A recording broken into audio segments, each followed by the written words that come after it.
নমস্কার বন্ধুরা, আমি দীপা। আমার চ্যানেলে সবাইকে অনেক অনেক স্বাগত। আশা করছি সবাই ভালো আছো, সুস্থ আছো। এটা ছিল 13ই মার্চ শুক্রবারের ভিডিও। আমার মেয়ের এক্সামের আজকে লাস্ট দিন। এখন ওই 8:15 বাজে, 8:20-তে বাস চলে আসবে এখানে। আর মাঝখানে আমার ওই ছোটো মেয়ে স্কুল ব্যাগ নিয়ে দিদিকে ছাড়তে যায়। ভাবছি ওকে এবার স্কুলে দিয়ে দেবো। আর আজকে টিফিনে দিয়েছিলাম পোহা। তো বেশিরভাগ দিনই রুটি, সবজি, পরোটা এগুলো নিয়ে যায়। তো আজকে ভাবলাম পোহা বানিয়ে দিই। ওরা দুজনেই পছন্দ করে পোহা। তো প্রথমে সর্ষে ফোড়ন দিয়ে আলু আর পেঁয়াজটা ভেজে নিচ্ছি। এর মধ্যে কারি পাতা দিতে হয়, আমার কাছে ছিল না, দিইনি। আর এখানে বাদামটা ভেজে নিয়ে এটা পরে দেব। আর এখানে চিড়েটা জলে ধুয়ে রেখে দিয়েছি। এটা ভাজা ভাজা হয়ে গেলে তারপরে দিয়ে দেব চিড়েটা। আমি পোহা বানানোর সঠিক নিয়ম জানি না, কিন্তু আমি এতে লবণ, চিনি দুটোই দিয়ে থাকি, একটু যাতে মিষ্টি মিষ্টি হয়। আর এটা ছিল রবিবারের ভিডিও। তো আজকে রবিবারে বানাচ্ছি আমি আলুর পরোটা। একটা হচ্ছে, আরেকটা পুর ভরবো। আর পরোটার সাথে খাওয়ার জন্য বানাচ্ছি রায়তা, শশা কুচি, পেঁয়াজ কুচি আর সামান্য দই দিয়েছি। এর সাথে লঙ্কা কুচি দেব, সামান্য লবণ আর একটু জিরের গুঁড়ো ছিটিয়ে দেব। আমি কোয়ার্টারে আসার পরে রায়তা খাওয়া শিখেছি। হিন্দিভাষীদের এটা মাস্ট, ওরা এটা খুব পছন্দ করে। আর এই যে আমার মেয়ের পিঙ্ক হাউস, ঘরের যত ছোট ছোট পিঙ্ক কালারের জিনিস আছে সেগুলো দিয়ে তৈরি পিঙ্ক হাউস।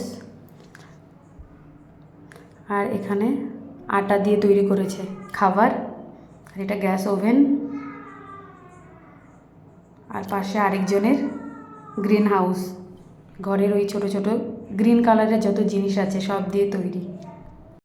আর এখানে রবিবারে আমার মিস্টার বাজার করে নিয়ে এসছে। আর এই যে আমার হাতে দেখতে পাচ্ছি, এটাকে বলে কাকড়ি, অনেকটা শশার মতোই খেতে।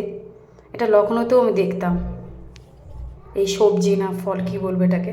আর বাঁদিকে এই যে হলুদ বলের মতো গোল, এটাকে বলে খরবুজা।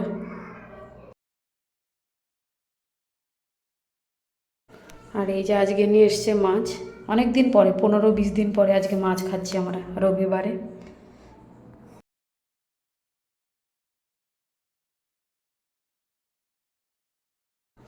এটার স্বাদ ওই অনেকটা পেঁপের মতোই, মিষ্টি আছে ভালোই।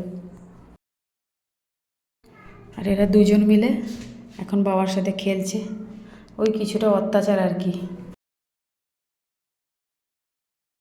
এখন ওই বিকেল 6:45 বাজে, সন্ধ্যা লাগতে লাগতে 7টা বেজে যায়। তো পার্কে এখন সব বাচ্চারা খেলছে। একটু পরে ওদের নিয়ে চলে যাব ভেতরে।